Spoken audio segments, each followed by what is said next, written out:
Hi everybody, super special edition today. So I was mucking around yesterday, continuing with the same build that I did with the 49. Just trying to squeeze every little bit of extra damage. Just been mucking around. So I did a 50 yesterday. And I thought, well, I got through the 50 okay, so why not try 51s and 52s? So I was mucking around with the 51s for quite some time, and managed to get through quite a few to the end and literally just run out of seconds before the rift boss going down. So I knew it was possible because a lot of the rifts I was doing are just, you get in starts like this, you got a lot of hard enemies that take up a lot of time. Too much DPS, and the problem, as I mentioned with this build, it's a little bit flawed because it's kind of a slow movement.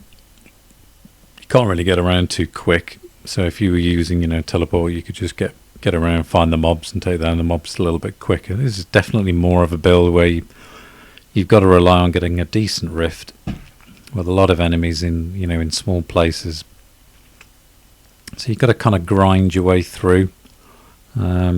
Sometimes you may well get just a little bit behind, getting a few tricky situations. But the good thing is with this build is it's more of a melee style build, so you can actually get straight up into the face of the enemies, because if they hit you, the Halo of Arlis is taking off a lot of the melee damage. And I've also got Unity running. It's the ranged attacks are really battering the hell out of me. So when you get into the the hell rifts and stuff, you got the succubus. The succubus absolutely batter this build. It's really hard to deal with them. So you got to be very careful with the ranged attacks. It's not so bad with the melee attacks, and you may well see in this video. I mean, I can stand right in the middle of a big group, and you can take quite a lot of damage. So anyway, it's been my goal for quite some time to get to level 50. So I did the level 50 yesterday, and did the level 51 much later in the evening. I just kept on pressing. Probably went through about, I don't know, 6, 7, 8. Can't remember how many I did, but I did try quite a few times. Like I said, I got to the end of a few of them. Some of them were just absolutely creaming me, so I was having to quit them. But luckily this one went pretty smooth, even though I'm kind of grinding away for the first probably about 10 or 11 minutes actually. But again, I got a really good ending to it. Nice big groups, which is what you want. And sometimes you realise you might not be up a lot of time. Just keep on grinding away till the very end, because on maps like this you might well get big groups, skeletons and things lying around. So just keep plugging away. So as long as you got the setup right and the rotations right, you will take the rift boss down, depending on which one it is. I mean, some of them have got ridiculous hit points still, but if you get the right rift boss, you will take it down pretty quick. So you only need a couple of minutes at the end. So this is what holds me up. These grotesques take a long time, don't they? Kind of hold you up in the. Just got to batter them. Get those hydras pumping away. I'm trying to think of other ways that I can get just that little bit more damage out of this build, so I can get a 52. I'm not sure if 53 is going to be possible unless you were to get like a ridiculous easy rift. But it's you can see I'm a little bit ahead of time here. So as long as you to actually get the right rift, then yes, it is possible. But it's hard to get that one, that one rift. You've just got to keep plugging away, like I said. Now I realise there's a lot of people are, doing much higher rifts and stuff, but I had literally a year away from the game. I'd only got up to about, I don't know, T3, T4 when I stopped playing. So when I came back, a couple of months ago or so, I don't know. What did I get up to? Level 46. I think Greater Rift level 46, and I was just struggling then. But I played Final Fantasy for a while, but I'm going to let the subscription go on that. I can't really afford to keep up the subscription on that.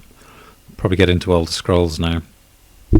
So it was nice to actually get back into this game, and I think with the patch coming out, it really got my enthusiasm for the game back, because I think Kanai's Cube just really allows you to tweak the builds and get so much extra damage out of them. It's like this build here. I mean, just by having the Frostburn gloves in the cube, having the Hydras freeze everything in spot and really slow things down.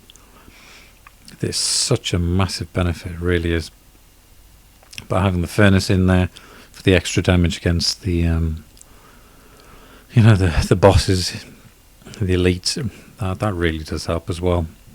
But I dare say the one big advantage, having 3 rings over 2 is a huge advantage.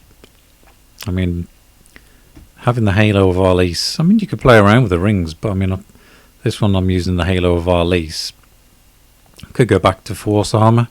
You could change it slightly different. But, it allows you to have unity in the cube, which is just a massive benefit. It really is a massive benefit. So it's good Kanai's Cube. You can play. It allows you to play. I love that. Tinkering around with things. And I dare say the one thing that really satisfied me was in doing the level 50 and the level 51 was, this is a build that I've actually just been playing around with myself. I've not gone around copying anyone else. It's just something I've built myself. Somebody else might have well done it in the past, but I've not had any help in doing it, so it's quite a big satisfaction in doing it. But as I'd said, I mean, if you are slightly newer to the game, and you haven't done high level rifts, it's all about the Tal Rasha stacks. You've got to keep an eye on those Tal Rasha stacks, and I think that's what helps with having the Halo of Arlise on, because it allows you to take your eye off it for a second, as long as you're not getting bombarded by ranged attacks. And you can see here, I'm stood in the middle of this stuff there, and without that gizzard, I mean, I've got the gizzard up to about 62,000 now. You just can't stand in poison like that for very long if you haven't got a fast health regeneration. Obviously the lasers just chop you and kill you instantly, but just situations like this where you lose so much time. Having teleport to be able to get through this lot would have been brilliant, but this is the only big flaw in this build. It's getting held up in situations like this.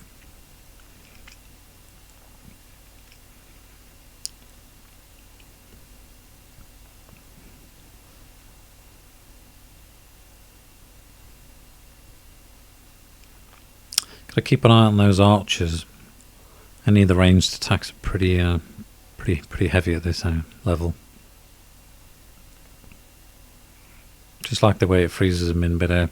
See, these things as well, these take ages. The Punishers, they really do take a long time to beat down. So in situations like this, where there's nowhere to go, you can't actually get around them. It's quite hard unless you use the black hole and suck them to one side. So sometimes it's actually worth just leaving them behind, isn't it? I mean, you've got to get down into smaller groups, well, bigger groups like this,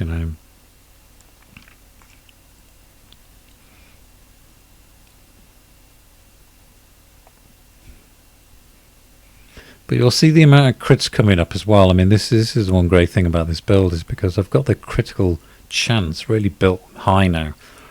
And having Ice Blink in with the Halo of Arlise, just for the extra slow and cold and freezing damage, it gives you that extra 10% critical for cold, or enemies that you're actually.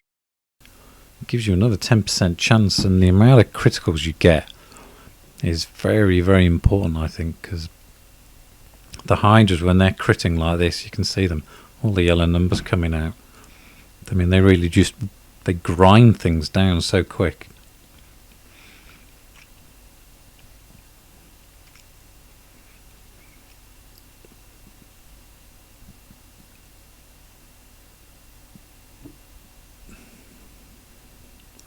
So you can see here I've actually got a big chunk of time. So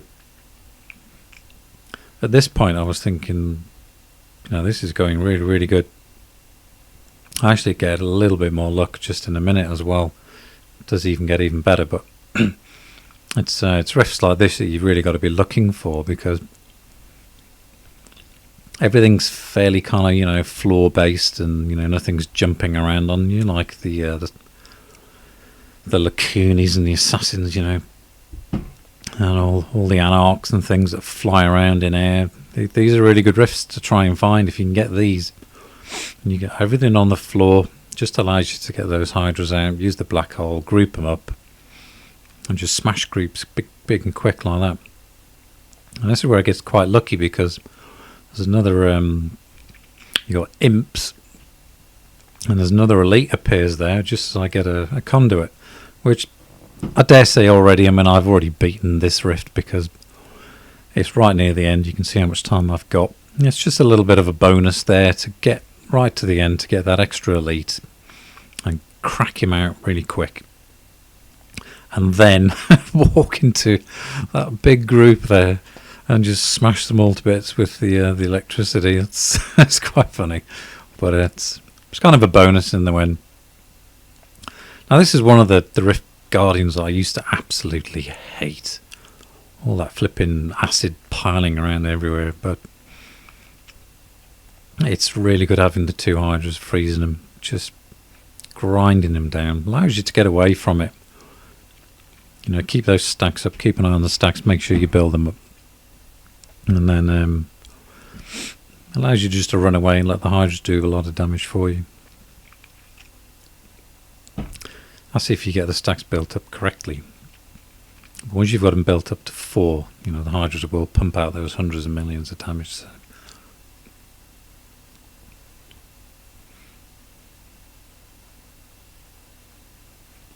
Probably not the highest amount of hit points on this boss either. Some of them have got ridiculous hit points. Even though they said they were changing it, I still think some of them have got pretty high health.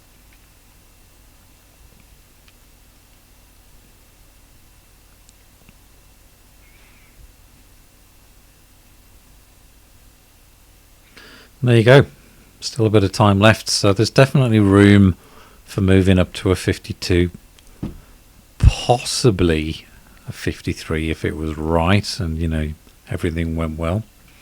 So let's move over to, I'll just show you the build quickly.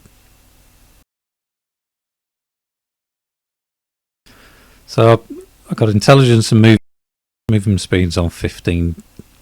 I just want to keep that up. I've gone back up with the attack speed, critical, life, armor resist, area damage, resource. Trying to keep the resource costs down. Life on hit is coming up next. Obviously the area damage helps, but I just use electrocute. I've got the fire version. 2 cold hydras. And the black hole on spell steel, just get that extra damage as well. The ice armor. Unstoppable anomaly. Can't have any unwavering will. I don't know, and you got to be stood still. Elemental exposure and glass cannon, fairness, frostburn, unity. Same build anyway, but we'll see. Maybe a 52, 53. Who knows? I'll see you guys again soon. Cheers. Bye.